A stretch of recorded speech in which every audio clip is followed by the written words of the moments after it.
they can only make decisions or judgments based on what they see. And that, again, raises another interesting but all too common topic. People don't talk about money. And now... Aye, aye. I'm the captain now.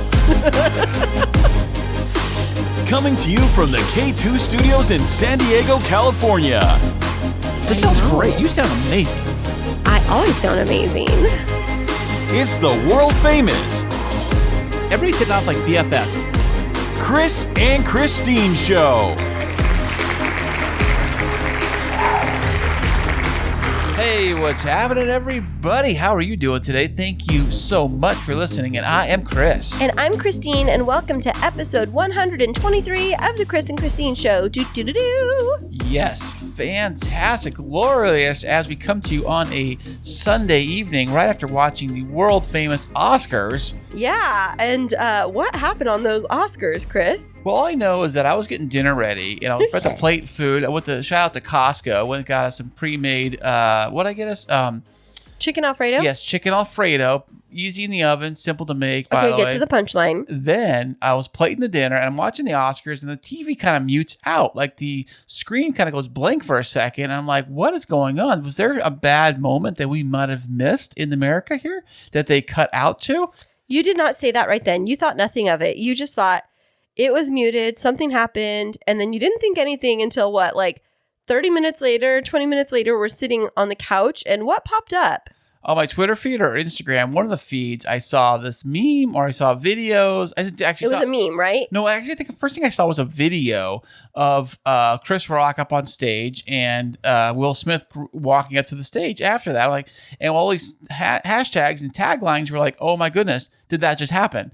And oh yeah, it was like a reel or something on Instagram. That's what it was, because you were like, did you see what happened? And I'm like, no, show me. And you're like, well, I can't watch it if you're watching it. And I'm like, well, I had no clue what you were talking about. And I was like, can you just show me your phone? And all I see is like Will Smith walking off the stage. I'm like, okay. And then I clicked on it because you said, I don't know how to watch it again. I was I was on Instagram Reels, and for whatever reason, there was not a rewind button on that one. You have to click watch again. Well, I didn't see that button either, so I just handed you my phone, and you watched it again, and we all watched it again. I think the world watched it many, many times. And if you don't know what we are talking about a man defending the honor of his wife, maybe in the not most socially acceptable manner. However, I don't typically condone violence, but I will say bravo, Will Smith, for standing up for your wife, especially as she's been battling some health concerns, and that is the reason why she has a bald head. And Chris Rock, I mean, he is always edgy when it comes to his comedy, but this was just, it was not okay. I mean, and I hope that after this, yes, Will Smith did apologize when he had his acceptance speech from the Oscars to the Academy. But did he really apologize to... No, he doesn't need to apologize to Chris Rock. Who was he apologizing for? To the Academy for bringing disrespect, and taking the focus off of the awards and the importance of the night. I don't believe he owes an apology to Chris Rock. I hope Chris Rock apologizes to Jada Pinkett Smith for his comments about her being potentially on like G.I. Jane 2. Like, that was a low blow. I would sincerely hope, while I don't condone violence, that if somebody was to insult me like that, that you would defend my honor. Of course I would, baby. Would you punch them though? I don't know. I don't want to go, I don't go to prison or anything like that for that kind of stuff. But I was going to say that, like, I think that Will Smith, he was very heated and he was cussing out. You hear him screaming, F-bombs. Well, it wasn't just F-bombs. He said, don't like, take my wife's name out of your effing mouth, is what he said. I told you this earlier. I said, do you think, I know all the stuff on there is very scripted. Like, they have a very much, like, you have teleprompters and everything's right in front of them. Do you think it's possible that maybe he was just reading a teleprompter and that was on the screen? No, because you could see that he was like totally joking, because he was like talking about, one guy and his wife both being up for Oscars, and he was like jabbing at him. There was like, I would say that was like the freestyling component. Like, it was like he was freestyling and like, trying to get the crowd going. And that's why I think so many of these shows are so super scripted, so that things like this don't happen. And they have a long delay. I think usually like 8 to 10 second delay that for things like this happen. So when it happens live in real time, the crewmen or the camera guys behind the scenes can like push buttons and go away or cut away or take the everything off. Like we get like our feed here didn't have anything that we saw in Australia and other places of the world where we saw the actual live feed that did not get edited. We saw the whole thing, which is crazy. And everyone's like shocked what happened, So, and it was kind of funny. Even Amy Schumer, who was one of the hosts tonight, she comes out later. She's like, did something happen? Everybody seems kind of weird in here. What's going on? Yeah. And there was, Sean P. Diddy Combs came out and he was like, right after, this is what you and I heard, and we didn't even clue into anything because he made a comment about we're going to handle this like family, Will and Kris, and we were like, oh, okay. And then like Will Smith was laughing or chuckling, and you and I were like, did we miss something? And so that is the big story of the night, is what happened at the Oscars. And, I remember one time, Kris, you and I were dating, and I remember we had the top down on the Camaro, and first of all, when you are in the car with me, you make me so nervous when we're driving because you're like, why? Because you're like, go, do this, do that, do that. And I'm like, I don't need a backseat car jockey. And I remember this one time we had the top down. We were on our way going to, I don't even know. And you told me to tap on the horn because this guy was like paused at a green light. And so I was like, I don't want to do that, Kris. You're like, just tap on the horn. I was like, I don't like honking at people, Kris. It's rude. And you were like, tap on the horn. The guy's not moving. So I did this like, I meant to go do, but it went, I thought it was more aggressive. No, there was no more aggressive honking. I didn't want to honk anyway. So then I honk at this guy, and then we end up pulling beside him, and he rolls down his window and starts screaming profanity at me, calling me fat and calling me the B word. And so you were like, get away, get away.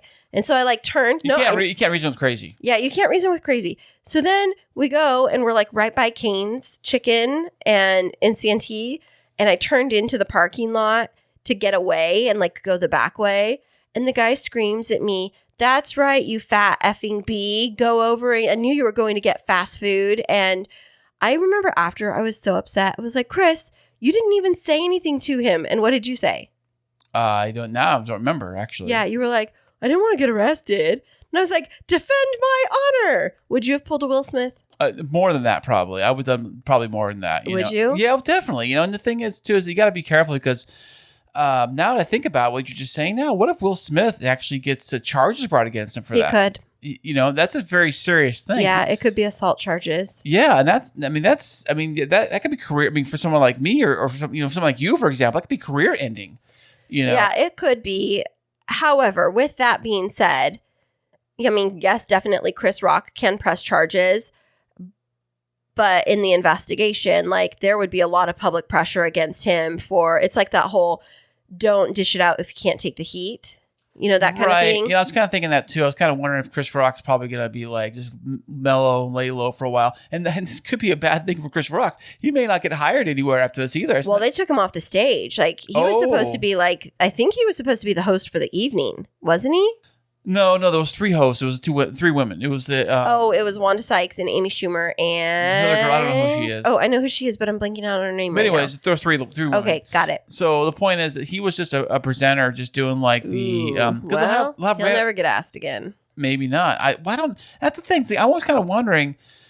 All of these things usually have to get passed by like the people upstairs. Except if you're a comedian and you just do off the cuff stuff. No, they don't. When it's we're talking about the Oscars here. We're not talking about like a random night at the Cuckoo Club. We're talking about the Oscars here. No, I know, but there's unscripted parts. But I've just not like that. When there's a joke, I think there are times when there's jokes that are made that are off the cuff. I guarantee you, it was not scripted. I think that was part of a script or kind of a thing he already had written out, and even if he wasn't reading it, it was already kind of pre-planned out. Okay, because they were panned over in that area with the cameras and stuff, and he was starting talking. But because Will Smith was in the front row. He was in the front row, and they didn't actually. They went to Jada after he said it, and you could see her face fall. And I was just thinking about this. I think. First of all, I don't believe that the Oscars would have scripted that. And the reason why is Will Smith was a contender for like Best Actor. And he won, by the way. Right. But I was just thinking about this. His whole night is now going to be overshadowed by this event of Chris Rock creating an unnecessary situation by saying something that absolutely did not need to be said. And I'm very angry that he decided to, put the light on a woman who's struggling with a health condition to push her husband into a situation. Like, if he wouldn't have stood up for her, if Will Smith didn't, because he didn't have the option of I guess he did, of getting up and walking out in the middle of it, in the middle of the filming. And so he had his head backed around a corner. I did notice though that stage was really low. It was one step up from the ground. Oh yeah, so it was like walking up to a patio. Yeah, it was there was no bouncers. But with that being said, that was the craziness of tonight, that we both were just debating this over what just happened. And then second of all, would my husband actually defend my honor like that? Would you? Yeah, baby, I would. Of course. Would you? Of course, baby doll. Well, enough about the Oscars tonight. I know that's always a hot topic. Who won, who didn't win. And what's funny is that I was tweeting during the Oscars after. It sounds inappropriate. You were tweeting. Some people were. It's a thing people do. They tweet during game shows and awards and things like that. So I was noticing that the movie Dune won a whole bunch, and I'm I tweet out I guess I probably should see this movie Dune. It's a big thing. Okay, are we really gonna are we really gonna talk about this right now? Okay, ladies and gentlemen, I had a wedding yesterday, and I came home, and we were hanging out on the couches in the living room after. Oh, that's right. It was on TV last night. It came on last night, and you and Jacob were I almost said you and Kris Jr. You and Jacob, were we want to watch this Dune. It looks good, and I was this looks ridiculous. What is this? Why? No, this looks so dumb. I don't want to watch it. And you're it's supposed to be really good. You weren't even watching the TV when you were saying, you're looking at your phone. I know. I was this is so dumb. I don't want to watch this. And I finally convinced you to not watch it. And what did we watch instead? Office reruns. The reruns of The Office. Maybe I should have let you watch that movie. Yeah, well, it still would have stopped it from winning. I don't know how many Academy Awards it won. 3 or 4, maybe 5. I don't know. Won a bunch. I know that. It's after one of its first 2, I'm thinking maybe this movie is actually a big deal. And maybe we should check it out. I think it's going to be if you remember Mad Max, I made you watch Mad Max. Mad Max won a ton of Oscars the year for the Academy Awards. So bizarre, but go ahead. Right. I thought Dune would have been the Mad Max from back then. It was kind of this crazy sci-fi kind of thing. This is the year of the 4-letter movies. So it was Dune, and was the other one Coda? That's the one that won. Yeah, Coda and Dune. I don't know, lots of 4-letter words this year, but between Will Smith, Coda, and Dune. That's right. That was really good. That was morning radio good. There you go. Hey, you want to hire us? You can't afford us, but if you want to hire us, absolutely. You want to throw us a bone? Maybe give us an offer. We can look at it. We'll look it over. Talk to our agent. We'll see. Yeah, definitely. Well, let's fast forward or rewind. Actually. That was my rewind sound to yesterday. Great. I love it. So what's been going on in your week, Kris, and what have been your highlights? Well, one of the highlights was I went to help you at the wedding yesterday because Kristine had a wedding, which wasn't that far from the house here, which I always love it when you have a wedding venue that's really close to home. I know. Because it's you can come back here, you can change, you can get stuff you need, go back to the house, and you need my help taking a bunch of stuff over to the venue. I did. So I loaded the truck up, went over there, and your friend Kelsey was there helping you out, and you guys did your wedding thing, which is fantastic. You girls come in. It was funny. Kelsey comes in here, and then she comes in the bathroom, changes, and flips out, and she looks amazing, all dolled up like a Superman when he goes in the phone booth. And what about me? You look great too, baby. Oh, you said she looked amazing, and I looked great. Come on now. No, you look amazing too, baby. Okay, thank you. So you guys go over to the wedding thing, and then later that night, you ask me, I need your help picking stuff up. Right. So I grabbed some flashlights. Because you're my strong man. I know, and I bring the kids with me too. No, you didn't last night. You left him home. Oh, that's right. I left him home. I did bring him earlier when we were loading the first stuff over the first trip over there.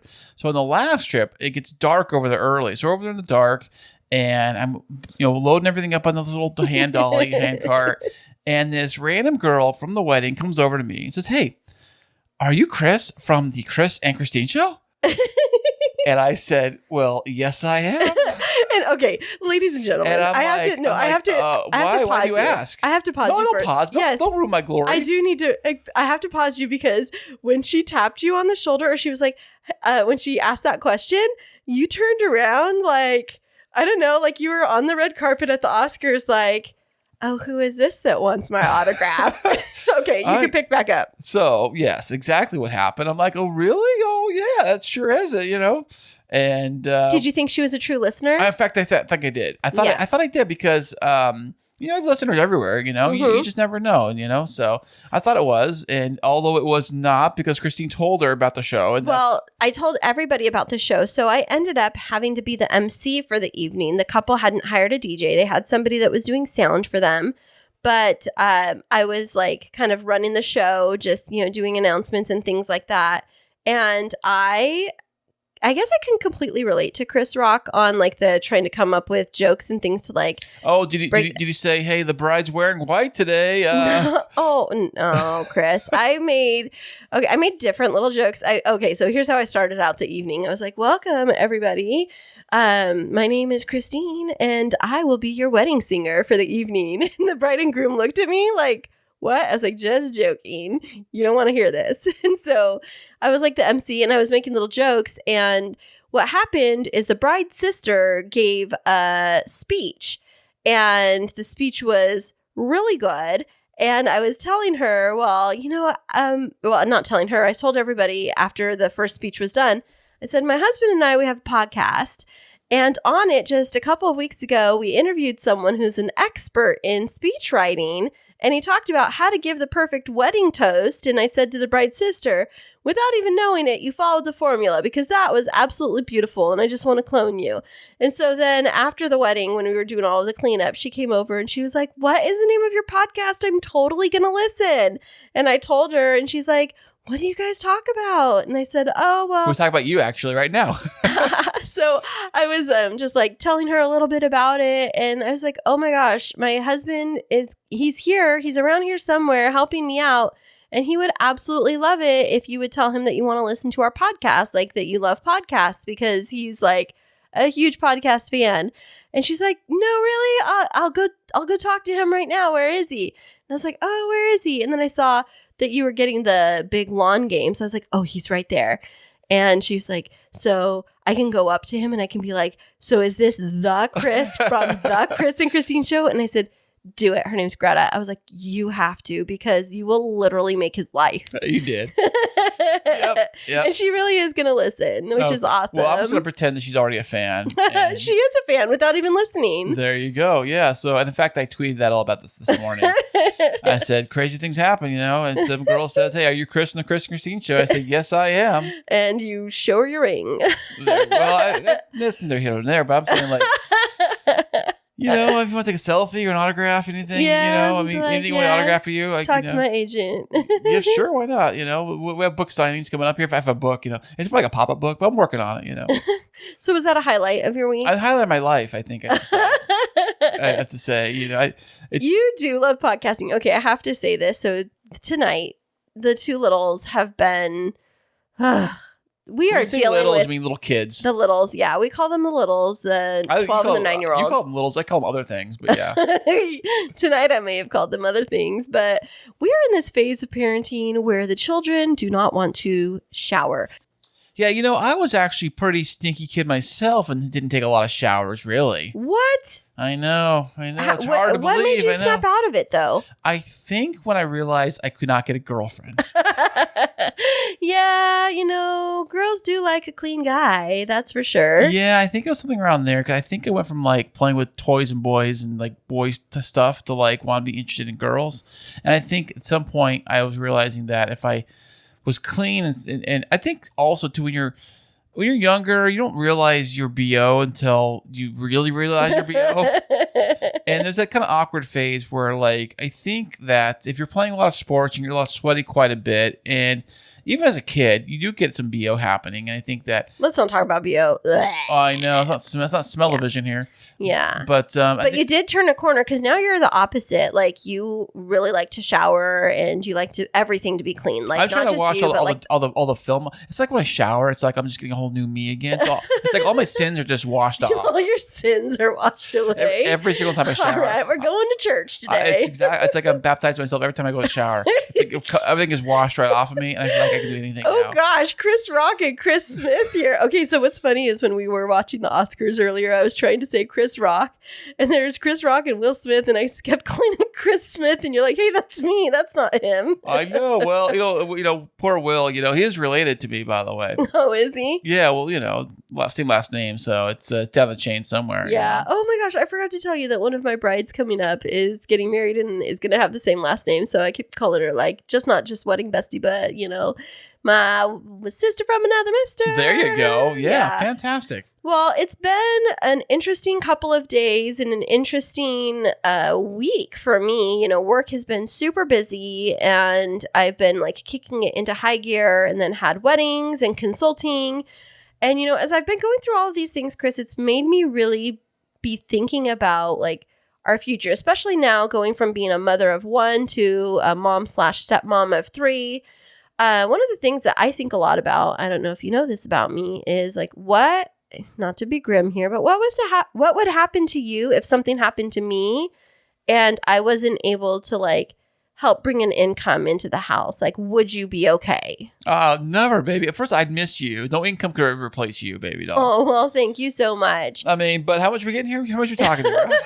I'm just my calculator out. Click, click, click, click, click. How much? How much? You're such a goofball. But I do think about that a lot. And so one of the things that I've been wrestling with is like how to plan for the future and how it's different sometimes for women. And I'm very excited about the fact that this week's guest is a specialist in this specific area in supporting women with wealth management, especially around that retirement age. And we're going to be back with him right after this.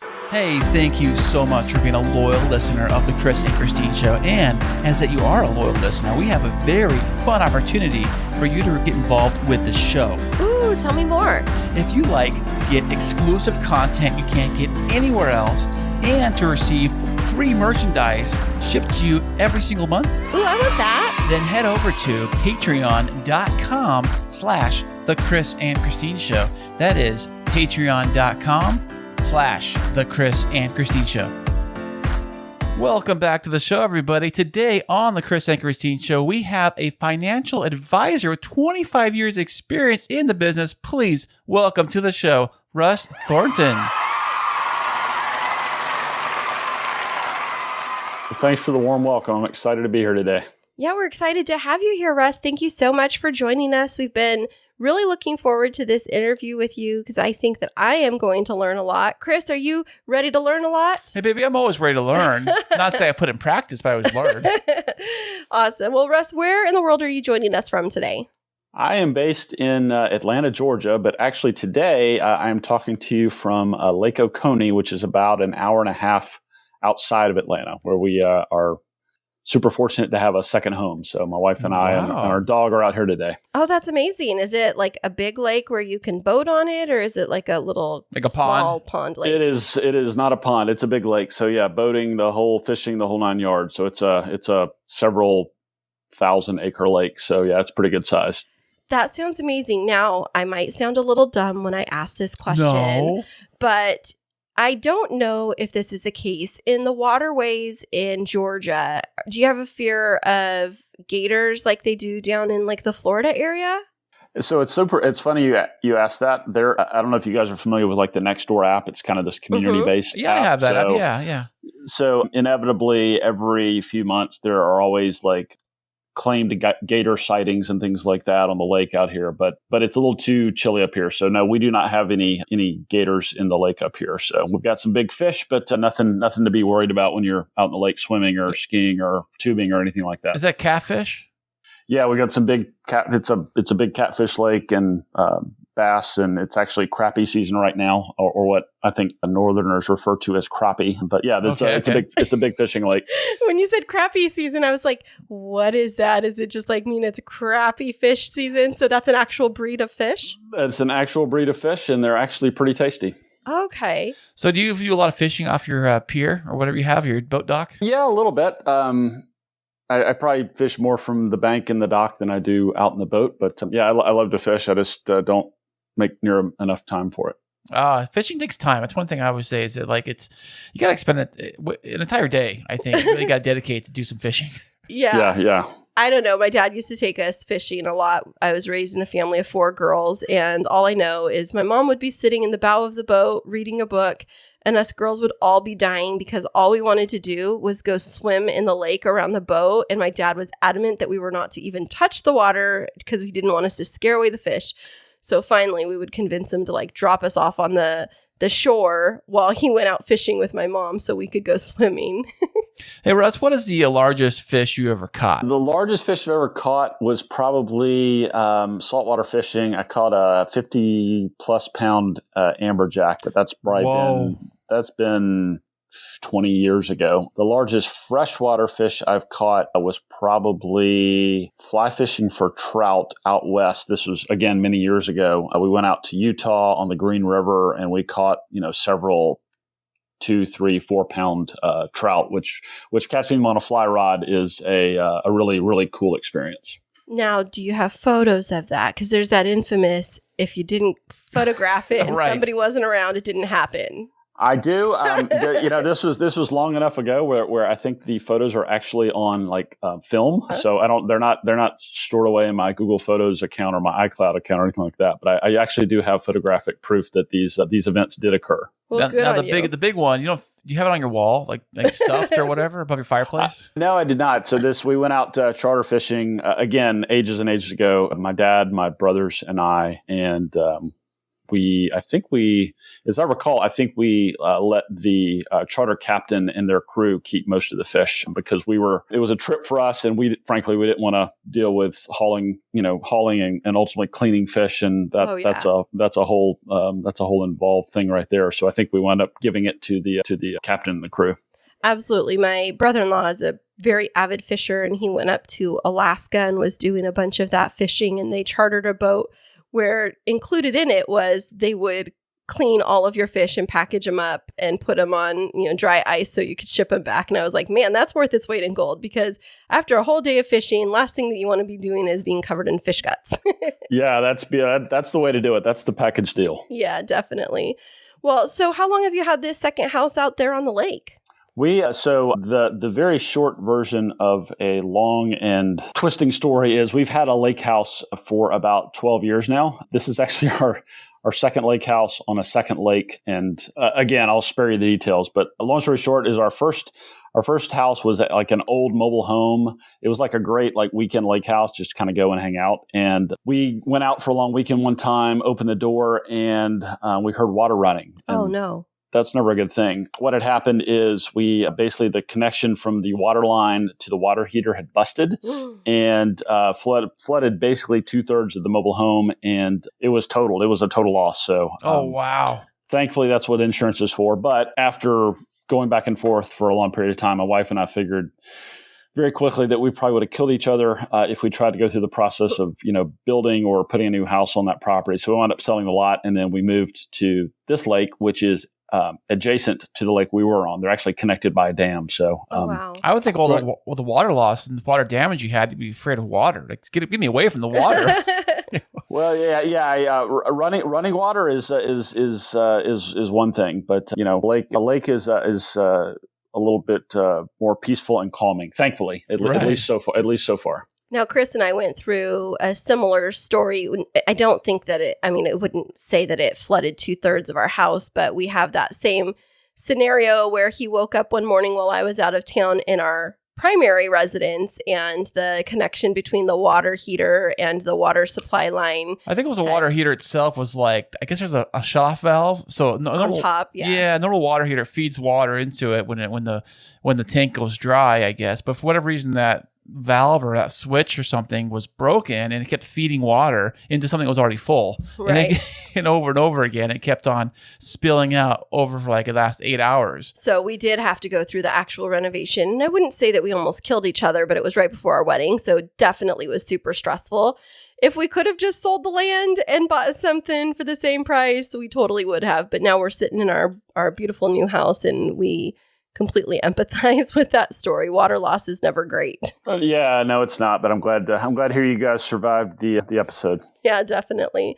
Now, living in Atlanta, is that something that you've done your entire life, or did you move to Georgia at some point? So it's interesting because most of the people that I meet or talk to or get introduced to in and around Atlanta seem to have come from other parts. But I was actually born in Atlanta. I did most of my growing up in Athens, Georgia, which is right up the road, home of the University of Georgia. Wound up moving in the middle of high school, which at the time I was none too happy about, but wound up moving in the middle of high school over to South Carolina for a couple of years, where I graduated high school. And then when I went to college, basically my whole family kind of migrated back to the Atlanta area. So I kind of feel like Georgia generally and Atlanta specifically is feels like home to me. Yeah, it's hard to find a native, what do I say, Atlantean, Georgian? What's the word? Like, what are you if you've been from Atlanta? I've always heard it called Atlantan. Atlantan. Okay. Okay. I was going to say like an Atlantis, but it's when we've talked with a number of different people from Georgia, they seem to be transplants. And I think that's very similar in San Diego where we live. Oh, it's very, very much so. There's not a lot of people that can say that they are native to the area. Yeah. I was just going to say, except for Kris. Yeah, that's right. Born and raised. So what is it that you do there in Georgia to be able to have a beautiful lake house and a regular house? That seems like you've been pretty successful. I've been blessed. My wife and I both have. So first and foremost, I'm happily married. My wife and I are going to celebrate our 26th anniversary here in early May. Congratulations, buddy. Yeah, thanks. I'm married up. She's great.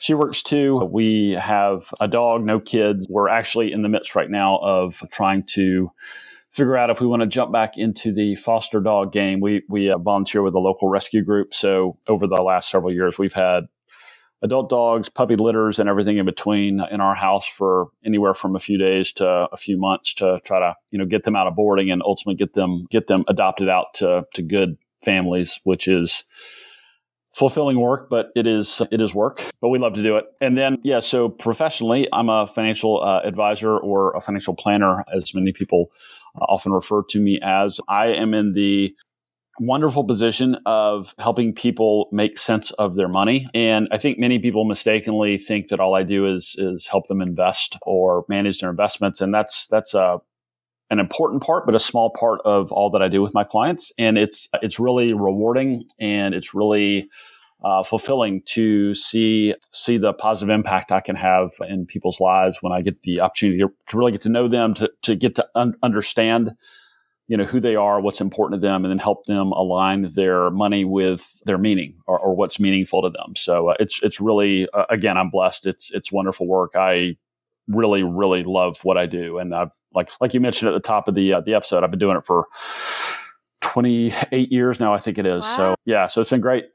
That's amazing. So a big question that I have is so many different companies have pensions or like 401ks and things like that. Why is it important for someone to have a financial advisor if they already have something like that set up for their future?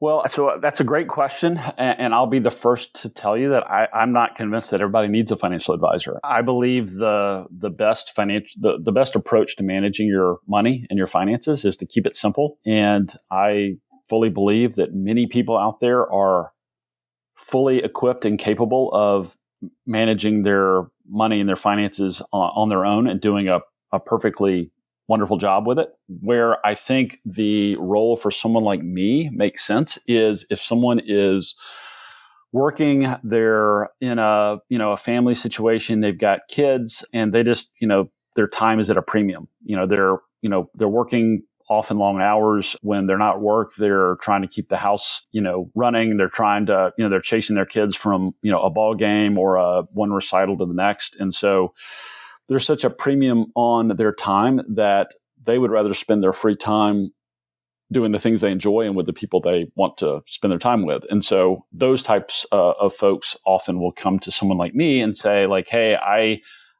think I could probably handle this, but I've got other things I'd rather spend my time doing. And so they'll bring in someone like myself to help them. And then there are other people that say, I just have a complex situation. I might have like you mentioned, Kristine, that I might have 401ks and pensions. I might also have stock options, or I might own a small business, or all of the above. How do I make sense of all this in a manner that supports the life that my family and I want to live? So I find that it's often not always, but often a combination of, someone that would rather spend their time dealing with life rather than dealing with their money, and or it's a situation where maybe they feel that their situation is a little bit more too complex and they would feel better having someone kind of partner with them to make sense of it all. It's kind of like that good old saying goes, do you have more time or do you have more money?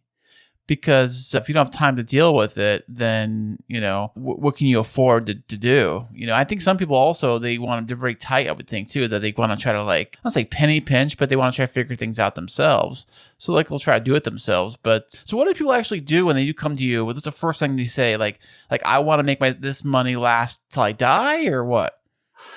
So that's a big question, Kris. You're setting the bar high. So it's typically I work almost exclusively off referrals. So virtually all my new clients come to me via introduction from existing clients or from other professionals like a CPA or an attorney or something like that. Typically they are introduced to me and they already have some sense of who I am and what I do.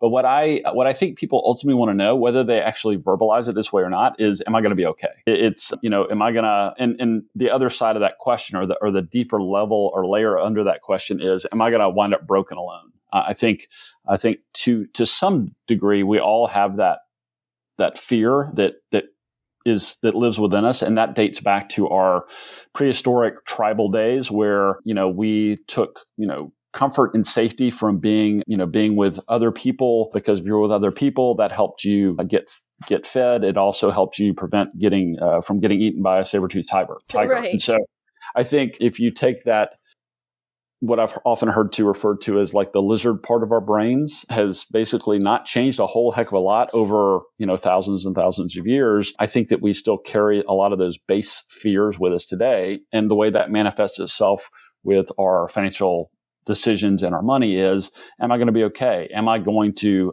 not get eaten by a saber-toothed tiger these days, but am I going to, wind up broke? Am I going to wind up alone? Am I going to be on a, street corner begging for scraps or whatever the case may be? And, I've met people that have lots and lots of money, and again, they've never used those words, but at the end of the day, that's what I hear them asking when they ask me things like, am I going to be okay? Do I need to save more? Do I need to invest differently? Can I afford to retire when I want to, et cetera, et cetera? I think a lot of those questions are just different manifestations, fear and anxiety. And so to circle back to your question, Kris, I think that's really what people want to know. And whether that's the first question they ask me or whether they ever ask me that question specifically or not, that's what I ultimately want to dig into with people, to really understand who they are, what motivates them, what makes them tick, and then hopefully give them over time comfort and confidence, and hopefully ease their fears, concerns, anxiety, so they can focus on living a great life and they don't have to feel like they're enslaved by their job, their career, their money decisions, et cetera, et cetera. I will say, following up with that, Russ, that as a woman, there's a lot that I think about when it comes to finances. And I don't know if it's that provider, not provider, but the nurturing instinct of me, where it's I want to make sure that if something happens to me and Kris was, God forbid, left as a widower, would I be creating more of a burden to him financially, or would I be setting him up so that he could actually, in the absence of having me, still enjoy his life, even though, because we're a dual income household, he went from being a single dad and being on a single income to now we have a much different level in terms of our quality of life, this new home. And I don't want him to be destitute if something was to happen to me. So I started working with a financial advisor just about 2 years ago. We were a little ways into our relationship, but I still constantly have this nagging feeling of, I need to do more to be able to bring income in, create more financial stability. And that's a driving force for me, part of why not only I have a day job, but I have my business and I do consulting on the side, because I'm always, I don't know what it is. Maybe it's because growing up with not having very much money is this scarcity mentality of, I don't want to ever have to go through where he has to worry about making ends meet, because for some reason I might not be in the picture. And I think that sounds a little bit grim, but it's the reality of what I think through. I mean, maybe it was because, I turned 40 about a year ago, just turned 41. And it's like, oh gosh, I'm getting older now. What's my legacy going to be for my husband and my children? So that's a great question, Kristine. And I think it also starts to touch on some other important and related topics. So my focus in my work is predominantly, but not exclusively, working with women. So that could be women that are single, divorced, widowed, but it also includes many women that are, in happy long-term relationships. What I've found in working with women over the years, and I see this time and time again, and you use this word, I think, is this idea of nurturing and, making sure that you're leaving the world a better place when you're not around anymore. But where that can also introduce some additional challenges, not obstacles, but challenges, is women are often fall into the caregiver role for children. So as your children age or launch into adulthood, if they need some support or, a roof over their head for a period of time, families, but more specifically women, often step into that role. More importantly, as parents and other family members age, women often step into the caregiving role, taking care of aging parents. And so the phrase I often use is just like when you fly a commercial and you watch a little video that says, put the oxygen mask on yourself first before you help others. I think that same idea applies here. Where it's maybe a natural instinct for you want to nurture and care for others, you need to make sure that you've got your foundation in a good place, financially speaking, so that you don't unintentionally jeopardize your own financial future in an effort to look after or care for others. But I think the question about wanting to make smart decisions to leave a good legacy for Kris in this example, I think that exemplifies a lot of self-awareness, which is important when it comes to money, especially, I think. And I think that is an important element of financial planning, which, as I mentioned earlier, extends well beyond just looking at, investment portfolioes and how much money do you have in the bank. It's, how do my money decisions impact others, both while I'm living and when I'm no longer around. So that's an important topic and a great one. We could probably spend a full hour talking just about that, about that whole scenario. So, hey, Russ, when you have people that come to you and, that the inflation rate has gone through the roof right now. And of course, the price of gasoline, I don't know what it is in your neck of the woods, but I mean, it's cheaper to I don't know, to walk or ride whatever. A horse. I don't know. Yeah. But when you plan those things and people are talking about how much money they're going to need in the future, and the future is obviously the inflation rate is growing at such a crazy rate right now. How do you kind of get ahead of the curve with that and kind of plan out what you might need in future years? So that gets to a fundamental challenge in any financial decision making, because if you're thinking about the future, which is unknown and uncertain, first of all, we don't know how long we're going to live. We can make some educated guesses. We can look at our family history and how long our parents or our grandparents lived, what state of health they were in, et cetera, et cetera. So that's a big assumption or a big guess we've got to make. Regarding inflation, the approach that I take and that I encourage my clients to take is let's use history as a guide. So even though inflation feels like it's going through the roof, it doesn't feel like it. It is going through the roof right now. Yeah. We're feeling it at the gas pump and pretty much in all aspects of our lives, grocery store, et cetera, et cetera. What does inflation look like historically? And historically, like going back, 80, 100 years, it's averaged somewhere around 3%. So my approach is let's use the long-term average as an assumption for planning looking ahead. And then the way we reflect higher prices in or reflect reality in our decisions is if we say that we're using the long-term historical average for inflation, and let's say it's 3%, and your plan, Kris and Kristine, says you're going to spend let's say $100,000 a year adjusted for inflation. Well, let's say we sit down a year from now and $100,000 didn't cut it because prices have gone up so much. Well, that's a way to kind of take current information and reflect it back in your plan. So while I wouldn't necessarily change the inflation assumption in the plan, we could say, well, now we can't use $100,000 as an annual spending target. Maybe we need to bump that up to $110,000, which would be a 10% increase. And at some point in the future, if and when prices and inflation settle back down more in line with long-term averages, then we could obviously reflect that in our spending. There's a there's an important difference between our assumptions and, what we're actually experiencing in day-to-day practical, life. And so there's some nuance between how do you manage the gap between those two, if and when there is a gap. So hopefully, Kris, maybe gives you an idea of how I think about or look at something like inflation specifically, but more generally, just think about, assumptions that are necessary to kind of build a plan and project into the future. Yeah, it's kind of hard to tell what the future's going to be like, especially when you don't know how long you're going to live. Because Kristine was mentioning the other day that she thinks she's going to live till 80. I said 80 seems like it's kind of young. But I was thinking that 80 was old, but he brought up a really good point, like looking at the age of our parents and how long they're living. We're like, oh, well. And they're still doing stuff. And they're doing great stuff. And we were like, well, maybe we're like aiming too low. Maybe we've got to like plan to live until we're like 90 plus. And that gets into my question is, so with my job, I work in education for my full-time job. And then I have a business separate from that that's pretty successful. But in my career, I can retire as early as 57 and a half, but 63 to get the maximum pension benefits. And one of the things that I said to Kris is, I want to live large. When I retire, I want to like travel. I want to be able to fly, like do the things that I've worked so hard to be able to do.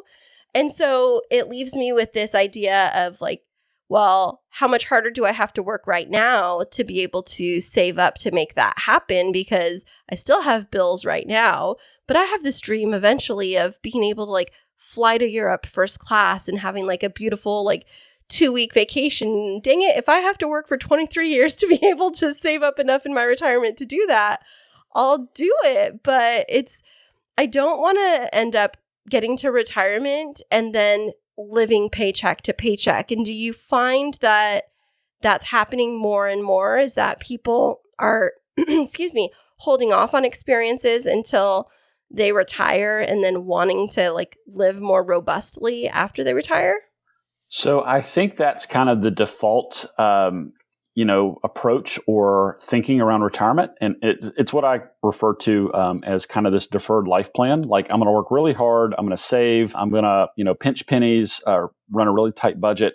And then once I retire in my 50s, 60s, or even 70s, that's when I can really start to enjoy life. That's when I can really sit back and enjoy all of the accumulated savings and investments that I've sacrificed so hard to set aside throughout my career. And I think personally that's flawed thinking for a lot of reasons, some of which you guys have already touched on. We don't know how long we're going to live. So what if you work, save, work to, I think you said the later date, Kristine, is 63. Right. But what if you work to 63, save all this money, you get your maximum pension and other benefits, and then 64 or 65, you have an accident or an illness and you pass. You just burst my bubble, Russ.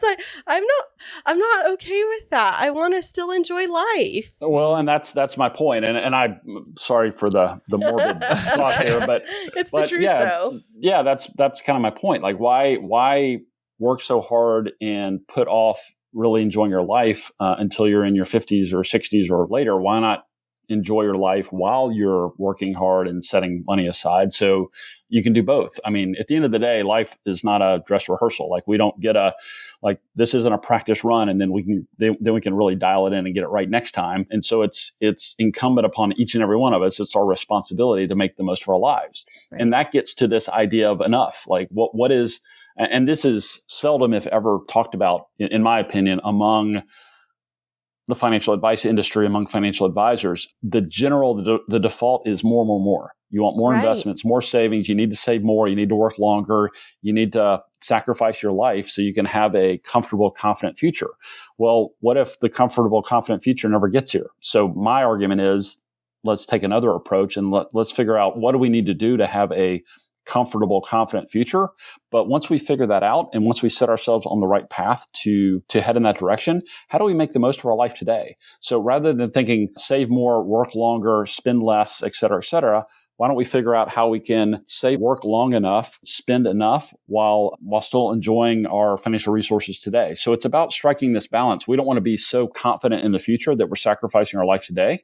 Neither do we want to live so high on the hog today that we're basically relying on a hope and a prayer to be able to, enjoy and live into our 80s, 90s or beyond. So it's about striking this balance, and it's going to be different for every single person because, Kris and Kristine, your priorities, your values, your goals might be very, very different from your best friends. And so that's where the very personal aspect of financial planning comes to the surface and needs to be reflected in your financial decision making, not just in 20, 25 years or longer, but in today. Like, are you potentially saving too much money? Are you taking more risk than you need to take? Are you working longer, planning to work longer than you need to? And do you have a way to basically look at and analyze the trade-off between those choices to figure out what makes the most sense for you and what's the most comfortable for you today? Hey, Russ, what are your thoughts on Social Security and its future? So at the end of the day, it's become, this kind of political football. Every time there's a major election, it gets bandied about. And, one side seems to say that, one side always says the other side wants to take it away from you, et cetera, et cetera. At the end of the day, right now, the future of the Social Security trust fund looks like it is on shaky ground. So if I was in my late 50s, let's say if I was in my 50s and 60s, I don't think that I would think Social Security is not going to be there for you. If you're in your 40s or younger, I would encourage you to either not count on Social Security or to discount it. Like, instead of assuming you're going to get the full benefit that the government says you'll be entitled to, maybe cut that in half. And I'm not saying that it won't be there. I'm just saying that I think as time passes, historically, and I don't remember the exact stats, but historically it's been like there were multiple current workers supporting every retiree receiving Social Security benefits. Today and going forward, that ratio is going to flip, where there's going to be fewer and fewer current workers supporting the retiree recipients of Social Security benefits. And so that math just not going to work long term unless they adjust the program by making the retirement ages longer, by making more of our earnings subject to taxation for Social Security, none of which is, going to be necessarily a popular solution, but I think something will need to be done. So that's a long-winded answer to your question. I think that Social Security is not going away, but I'm not sure that it will look the same in 10 or 20 years as it does today. And so for people that are planning to retire in 10 or 20 years or longer from today, they might want to adjust their expectations accordingly. So when I pay into my Social Security each paycheck, where does it go then if I don't get that money back? It goes into a fund that funds people that are already drawing Social Security? Well, this gets into some murky ground, and I don't want to turn this into a political discussion, but, that money goes into there's this thing called the Social Security Trust Fund. That money goes supposedly into a pool of funds that would then go to pay out benefits to current recipients. Many people would argue that the trust fund is nothing but a bunch of IOUs because politicians on both sides of the aisle have spent or committed those funds to, other programs, other areas of the economy, or what have you. So there are a lot of people that feel that all of the money that we're paying into Social Security is either being spent elsewhere or it's going to fund current Social Security benefit recipients, or both.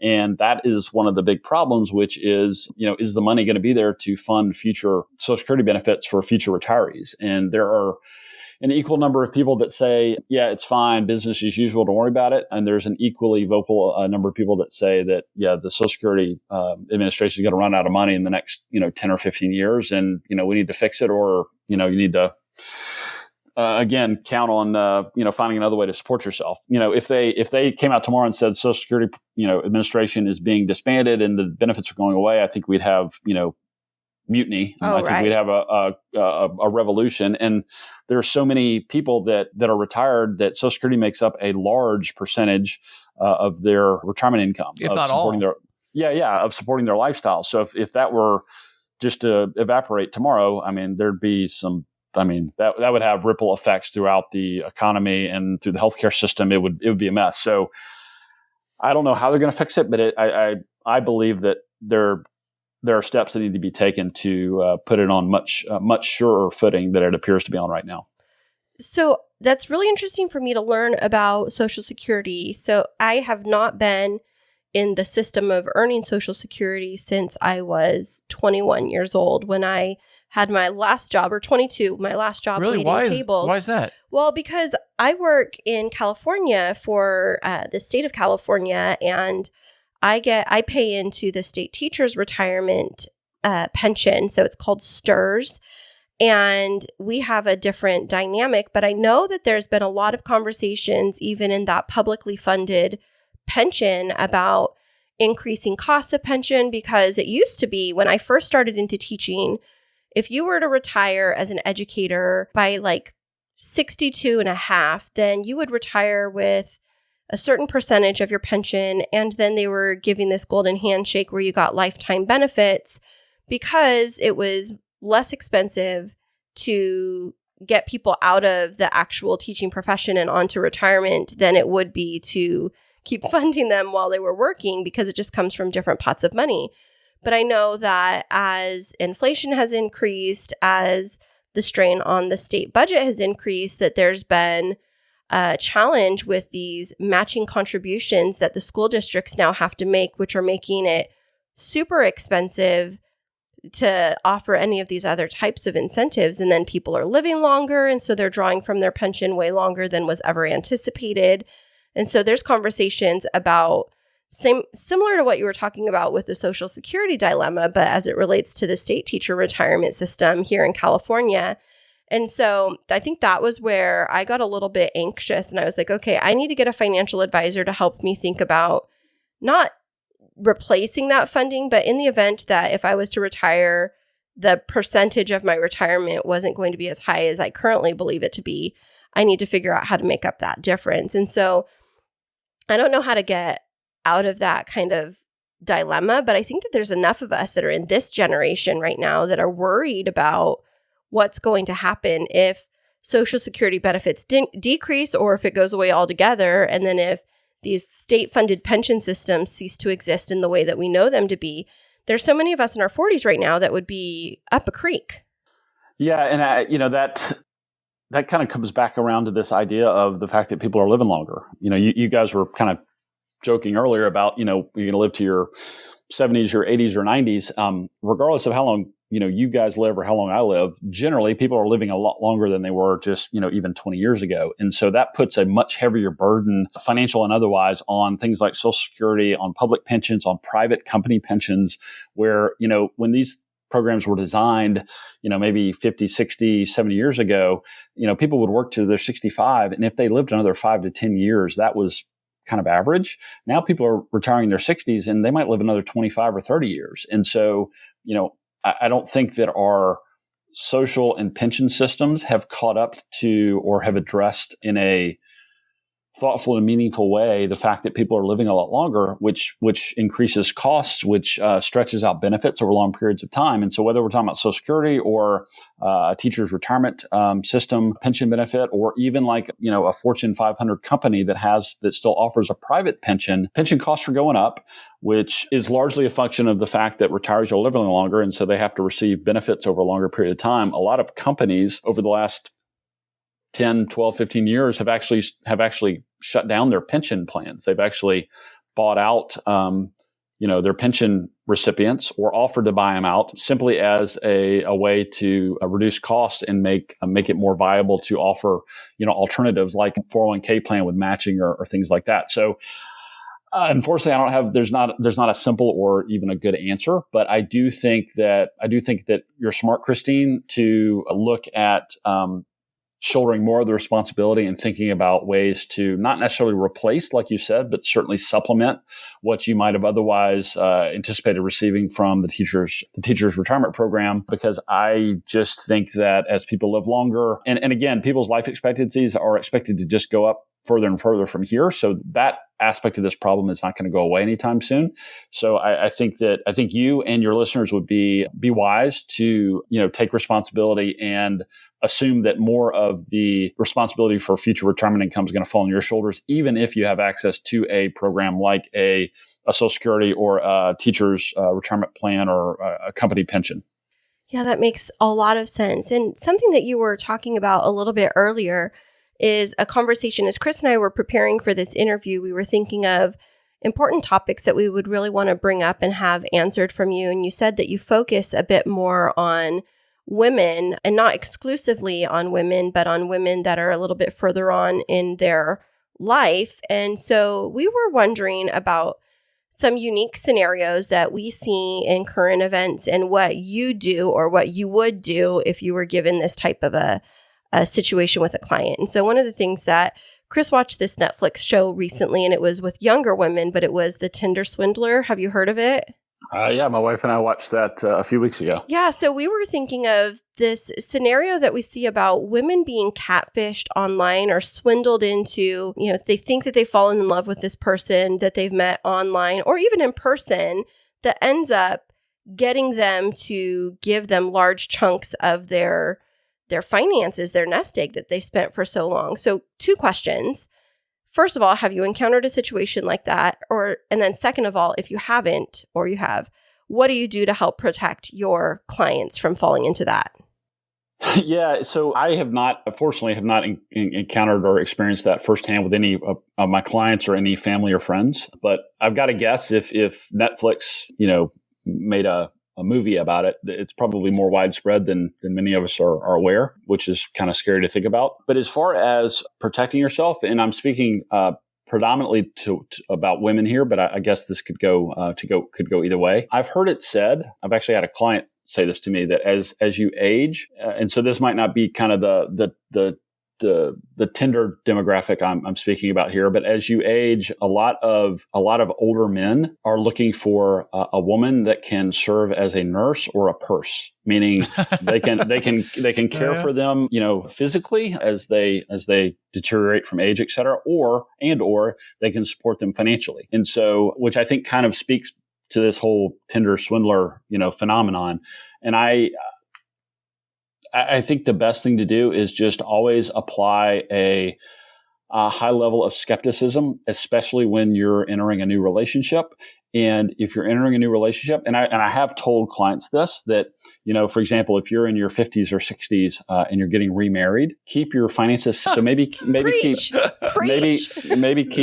his, hers, and ours. So keep your individual financials separate, and then maybe have a joint account where you share, where you manage shared expenses. That could be, going out to eat, or that could be housing if you're living under the same roof, et cetera, et cetera. Right. I would be very wary about, sharing or combining finances, especially if we're only, weeks or months into a new relationship. People actually do that early?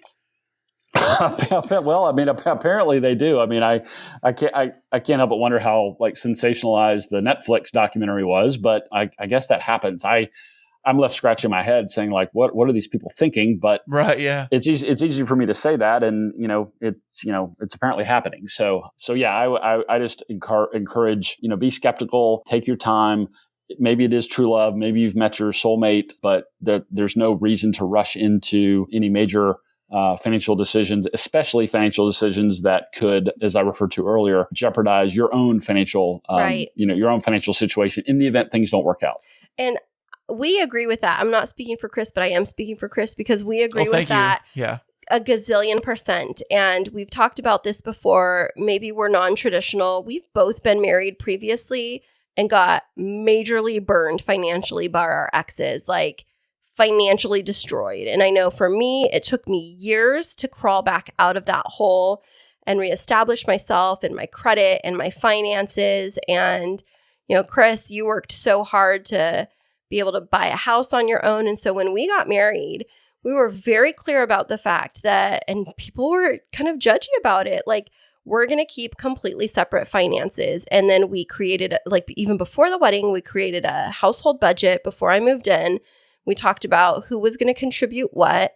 We did not want to have a joint checking account. We just decided on ahead of time, when we go out to eat, how is that going to work? Who's going to pay? Because I do like to go out to dinner and to feel like my husband is taking care of the family and providing for it. But does that mean that I contribute a certain amount to the household expenses for the month? And then a year into our marriage, we bought our forever home together. And that felt very good because I felt equally matched with him and not I'm just living in his house, even though, we were sharing expenses and all of that. But we also talked through, do we want a prenup? Do we want a post-nup? Is this something that we want to do? And I think that especially as you get later in life, when you walk into relationships and you're younger, you can be so naive and you're building your life together and everything is so shared. But as you get later on in life and there's new relationships starting or ending, finances can become so dicey. Like, living with somebody or being married to them in California for 10 plus years, if you were to get a divorce or separate after that, they're entitled to half of your pension. They are? Yeah, they are. And I had to navigate that. Like, how do I keep my former spouse from taking half of my pension? Because even though we worked in the same system, I was an admin, he was a teacher. My pension was worth hundreds of thousands of dollars more than his. And so it can get so dicey. But I think that not rushing into things, having really open conversations about finances is important. And then if all else fails, like, get something legal to protect yourself. Yeah, I mean, when you're younger, typically you have a abundance of time ahead of you, and generally speaking, you have less financial resources that you've accumulated. As you age, as you rightly pointed out, Kristine, you typically have had time to accumulate more financial resources. So you probably have more money, but you also have less time ahead of you. So you've got less time to recover from a potentially devastating financial decision or mistake or whatever the case may be, whether that's involving a relationship with someone else or not. And so yeah, as you accumulate more, as you save more, as you age, you just need to be more skeptical and more wary about jumping into any financial decision, whether that's related to a relationship with someone else or just on your own, because you're going to have less time ahead of you to make up or to kind of right the situation. You also hit on something which I think is extremely important, which is the emotional aspects. So many people, and I'm not casting judgment here. So many people wrap up money and emotions. Right. And I don't think I don't know that there's a way to avoid that. And so I think that, if some of your friends or family were, maybe a little judgy about the fact that you guys elected to keep your finances separate, well, that's probably because they have some emotions around the fact that they believe, or they've been led to believe, or they've grown up with the belief that, money is a manifestation of a caring relationship. And if you don't, share everything equally, or, don't combine everything, then maybe that reflects differently than something they're accustomed to. I have no training in psychology, but I would actually say 80% of what I do is psychology and around, human behavior, because telling people this is the smart thing to do with your money, if you want to be able to retire, or if you want to be able to educate your children, or if you want to be able to pay off your mortgage one day, et cetera, et cetera. Telling people that is one thing. Actually showing them or motivating them to make the right decisions is something completely different. And that's why the work I do is endlessly fascinating, because it involves humans. And, we're often our own worst enemy. Oftentimes when it comes to our finances, the best thing to do is nothing. Like, I often tell people, like, don't just do something, stand there. But, people want to do things, or feel like they're in control, or feel like they need to be making decisions, when often the best thing to do is just, get on with living and let life take its course. And your money will, again, if you're making smart, fundamental decisions, if you've built some good money habits or set some good automations up around your money, a lot of that stuff will just take care of itself. Absolutely. And just to clarify, so in our situation, our family was totally on board with us keeping separate finances. I think it's friends and people that are more in our age group that may have been in those long-term relationships. And like you said, they have that more emotional belief about money. But our parents, I remember when I was talking with my parents, they were like, that's a really smart idea. Definitely. Like, absolutely. Really? Keep your finances they said that? separate. Yeah. I mean, I think that so many people, after seeing what we went through, and you have to rebuild, it's really exhausting to try and have to, like, pull yourself back up again and reestablish yourself. And, I always think about what would have happened, Kris, if we would have been married from the beginning, and how much of a different position we'd be in as a couple. Like, we're a power couple. High five to us. High five to us, indeed. But Russ, also I was thinking is that I think too, is a lot of people do is with that old school mentality of everybody joins everything in one account. It doesn't kind of stem from the not being stereotypical here, but saying like the male would be out working, the wife would be stay home, so they would do a joint account, so she would have the money in the account so she can pay the bills, et cetera, et cetera. I think there's probably some truth in that. I think that, whether it's the one spouse or the other is the primary breadwinner, oftentimes the other spouse that's not the primary breadwinner, like, kind of runs the checkbook. I encounter that a lot of times. But I think that's just, I encourage people to look at every situation, every decision with a fresh set of eyes and not assume that, just because this is the way that your friends or family have always done things, that it's the right way for you. So, and I think, I'm glad you mentioned, Kristine, like your parents were supportive and encouraging of y'all's decision to keep things separate financially. And I suspect that's because they had some insight into your previous experience and, what didn't work out.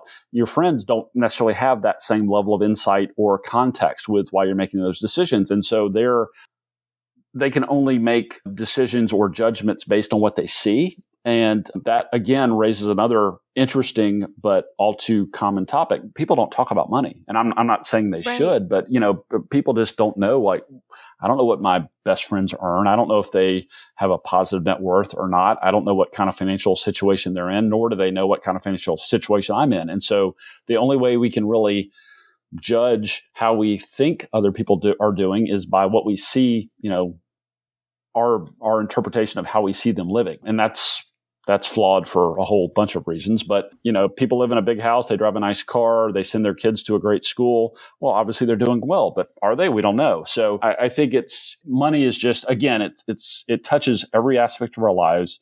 It's such this emotional topic that nobody's, comfortable talking about. So that just adds more gravitas to the topic. And it's tough. And so I think one of the reasons, or one of the possible benefits of having a financial advisor, is having someone that you can have a safe, trusting conversation with about money, because who else can you talk to other than maybe your partner, your spouse? And so having someone else you can talk to about money that, and this is important, that it's not their money. So they can actually talk to you objectively about, because they don't share your emotions around your money. And so I would say that's another potential benefit of working with a financial advisor, financial planner. They have skin in the game. Exactly. Right. So, and they can help you think a little bit more dispassionately or a little bit more rationally about what is otherwise an emotion-filled topic. All right. You bring up a really good point. And as this is Women's History Month, and we're wrapping out Women's History Month with this episode and talking about, how women can take charge financially of their future. One of the things that I found super rewarding is that one of my best friends, she and I have actually very open conversations about our finances and our earnings. And I find that there's not a lot of people that I can do that with, because I have been in my industry for 18 plus years and make a very solid income, that sometimes when you're talking about finances with other people, you don't want to come across as bragging.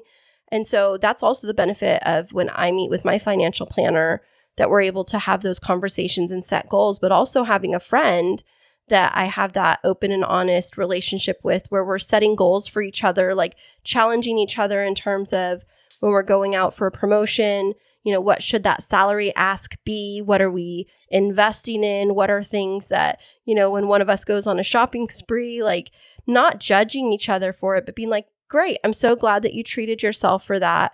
And, what are you going to do with your next bonus? Are you going to put it away? And, we talk about things like that. But it's like you said, I think that there's things that become taboo topics that you just don't bring up very often outside of, intimate conversation with your partner. And it's like politics, religion, and money. Those are the things that can bring any type of dinner conversation to a halt. Or a first date. Or a first date, for sure. Yeah. Or throw sex into the mix and then all bets are off. Yeah. There you go. Definitely. Well, I think it's awesome that you're able to have those conversations with Kris, obviously, but I think it's also great that you've got a friend that you can have those conversations with. I think most people don't have someone like that. Right. And the importance of having that friend and or a financial advisor or someone that you can have those conversations with, it doesn't have to be a financial advisor, is having someone that you can celebrate your wins with. Yes. I mean, let's say you do get a bonus and you spend some, but you also save some, or you get to the point where you pay off your mortgage or you hit your savings goal. Like who can you tell that to without sounding like I'm looking down my nose at you because I did this and I don't know whether or not you're in good financial shape or not. So I think having someone, regardless of who that someone is, that you can celebrate your financial wins with, because again, money's a taboo topic, we typically don't talk about it with anyone, let alone talk about where we've had success or where we've made good decisions or where we have reached goals that we've set for ourselves. And I think that's hugely important. And it's not done often enough, where we don't get the opportunity to pat ourselves on the back and say, hey, look at me. I did good. I made a smart decision. I followed through. I stuck to my commitments. And, having someone that you can have those celebrations with, I think is super, super important. Well, Russ, we have listeners from all over the country and all over the globe that tune into our episodes every week. And so I was wondering, do you only provide services and supports for individuals that live in the greater Atlanta area? Or can our listeners reach out to you and get support no matter where they Yeah, so with and I was actually a avid Zoom user pre-COVID. But yeah, with technology, with phone, email, Zoom calls, Microsoft Teams, you name it, for me, geography is not an obstacle. So the majority of my clients are in and around Atlanta, just because that's where I've spent the bulk of my career. But I have several clients scattered around the country, some of who I've never met in person, but I've worked with them for years and years and years. So the short answer to your question is I'm perfectly comfortable and capable of working with anyone in the U.S., regardless of their location, as long as they're comfortable working with someone remotely. In fact, I even have a client that lives in Japan that I've worked with for several years. Wow. So so geography is not an obstacle or challenge for me, as long as it's not an obstacle or challenge for your listeners. Fantastic. Now, where can our listeners connect with? The best thing to do is go to my website. It's wealthcareforwomen.com, and you can learn a little bit more about who I am and why it's so important for me to work with and support women, especially women that are in their 50s and 60s, as they kind of look ahead to retirement and life beyond retirement. But you can learn more about me, read some of my writing. I've got a weekly email newsletter. If it's of interest, you can sign up for that as well. That's probably the best place to go. The next best place to go is I'm pretty active on LinkedIn. So if you're on LinkedIn, you can find me there as well. Fantastic. Well, Russ, we really appreciate you being here with us today. Any final words of wisdom for our listeners? Just first of all, thank you. So Kris, Kristine, thank you.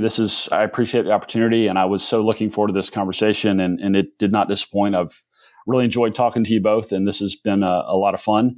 And for your listeners out there, I would just encourage everyone to, regardless of where you're at in your life or financially, is start today, regardless of what that means for you, whether that's paying down debt or starting to save or whatever the case may be. Just start today. So often we think that I'll deal with this tomorrow, and before you know it, tomorrow is come and gone, and you're 60 years old, and you're kind of looking at yourself in the mirror and wondering where the last 20 or 30 years went. So regardless of where you're at today, get started, whether that's educating yourself and tackling this yourself, which I think you're likely capable of doing, or seeking help from a financial planner or a financial advisor. Just get started, because regardless of where you're at, regardless of your age, the best time to start is right now.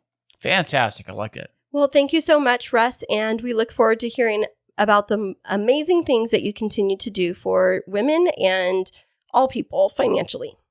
Thanks so much. This has been a lot of fun, and I really, really, truly appreciate the opportunity. Hey there, K2 crew. We love having you as our loyal listeners.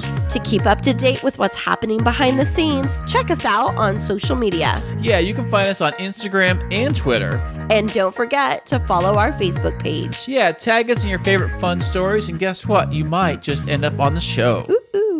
Russ was great for coming on the podcast today. He definitely was. And I think that when he was saying about how with inflation, you really can't plan for inflation, but you kind of have to adjust a little bit. And I know that a lot of people try to base their projections of what they should be putting in their 401k. I know what I had my 401k years and years ago. They had this thing where it would be okay, if you put X amount of dollars in, your projections should be this amount of money when you retire. And back then, it sounded like a ton of money. You're right. $400,000. That's I'm rich. I'm rich. But then you're realizing with inflation rates, you really that $400,000. I mean, if you have a current mortgage or even your house is paid off, but even that, you're going to need other stuff to pay for things and gas. And just with gas alone, that $400,000 would be gone. Well, you have a pension though too, right? I do. This company I do now. I'm talking about the other company I used to work for years and years ago. When I first got when I first saw a 401k, I had no idea what a 401k was back then. But I first went to their thing and their orientation. They gave me all this stuff, and they broke down the numbers and all that stuff and figuring everything out. Kind of like, this is how much money you could make in, when you retire at age 90 or whatever. I don't know. Well, I think that one of the things that Russ was talking about really got me thinking about yours and my future. So I know that you've talked about like getting your 401k and your pension and everything set up, and I've talked about my side of the street. But then I started to think about, well, what is that going to look like for both of us? Because, you are a lot older than me. No, I'm not. And you're going to be, retiring like 15 years before me, old man. Like, aren't you just like 2 years away from retirement right now? Baby, I would retire today if you would let me. I keep asking Kristine, can I retire, baby? You keep saying,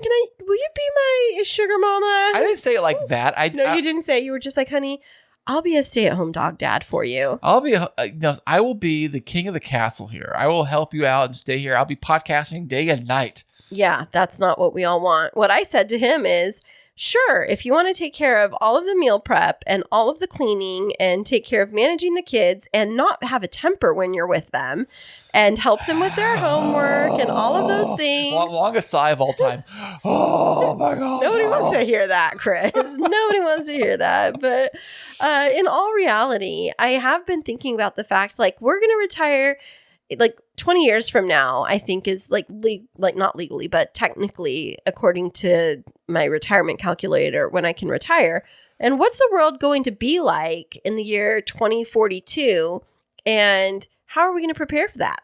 Well, you know what? I think you really have to start saving. I guess, like he's saying, is to save more and just keep putting more. But then at some point, there's a tipping point too. You can put like your entire paycheck, if you really can afford it, into your retirement. Yes, you can do that. Yes, but but you really like living. But also, you gotta balance it out. That's what Russ was saying, though. Yeah, too. You don't want to like live off. Good old Dave Ramsey always says, rice and beans. You gotta eat the rice and beans. The rice and beans for the rest of your life. Who wants to do that? Right. But you got a big retirement. Yeah, whoopsie do. Then you die tomorrow and then you lose it. And then your kids get it. Do you want to give your kids all your money that you worked hard for? You suffered for? I don't want to do that. And you know what I found out with my pension is if I don't designate a beneficiary, and if something happened to me, then that just disappears. And so all that to say, folks, whenever we bring on guests like this, the hope is that it'll help you engage in some great conversations with your partner or with your financial planner or whomever to make the most informed decisions for yourself and to really be planning for how are you going to live your best life now and also prepare to live your best life in the future, because it's not an either or. And I think that's what so many people think is like, either I have fun now or I have fun later. But I think it's like that old adage of everything in moderation, right? Well, when you're younger, I know when I was like, say, 20, 21, retirement, what's that? I don't even think about that stuff, like you don't even care. I don't know about that. I mean, when I was 22, I started saving for retirement. Baby, I saved for the weekend. I was saving for the cover charge, getting to the bar. But the difference is when I was 22, I was a full-time teacher. I got married at 23. I was pregnant with my first child by 24. So I think I had to grow up fast and had to prepare for the future early. And so a different kind of future. I think that, it's like I know some people do get married right out of high school and they do the whole family thing. I mean, you weren't quite that early. No, I graduated college. I know, I'm saying, but people do. They'll get pregnant, high school, married. They'll have their high school graduation and then do a wedding ceremony. Which reminds me, do you think what was the youngest bride and groom you ever got married? Off topic.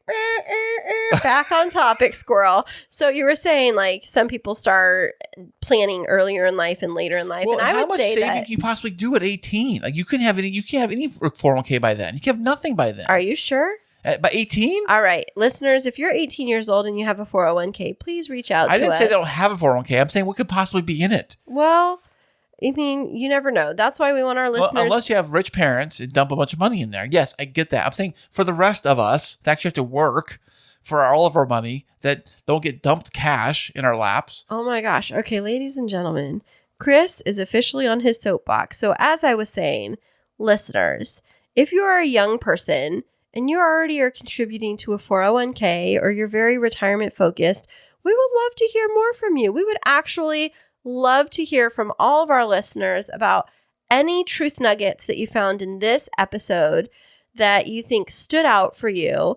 And it's been a little while since we've had a little bit of listener mail into the inbox, Kris. So where can our listeners find us by email? Okay, you can email us to Kris and Kristine podcast at gmail.com. That's Kris and Kristine with K's. You always can go to our website, which is krisandkristineshow.com. And you can spell that any way you want. And there's an email button on there as well. And there's a new cool toy, which I have not put on the website yet. But I was thinking about maybe doing this because other shows do this. It's like a voicemail button of some sort. And I got to figure this whole cool technology. That's going to be creepy. Well, there is a way where you click a little button on the website and it like leaves like a little voicemail, like 3 minutes or 2 minutes. I think they set it up. Okay. And it basically drops into some kind of email box or something. I don't know how it works exactly, but I know it's a popular tool. A lot of their podcasts do that. And it'd be kind of fun thing to make. Once I figure out how to do that, I'll put it on the website. That's my problem. I try to figure this stuff out, and it takes me forever to figure this stuff out. And then by the time I figure it out, it's already too late. We're on the next thing. So you are so hyper tonight. I have to be, you know? All of that to say, folks, if you are wanting to give us like an audio recording, you can record something on your iPhone and email it on over to us with your thoughts and feelings about this episode this week or any of our most recent episodes. And who knows, you might just end up on the show, right, Kris? Absolutely. I would love to start playing podcasts, call-ins. That'd be fantastic. Well, again, where can our listeners find us? At KrisandKristineShow.com. And guess what? The link is in the show notes right below. See that player you're looking at? Yeah, that thing? Yes, right below there. It's in the show notes. Thank you so much, and we'll be back with you next week.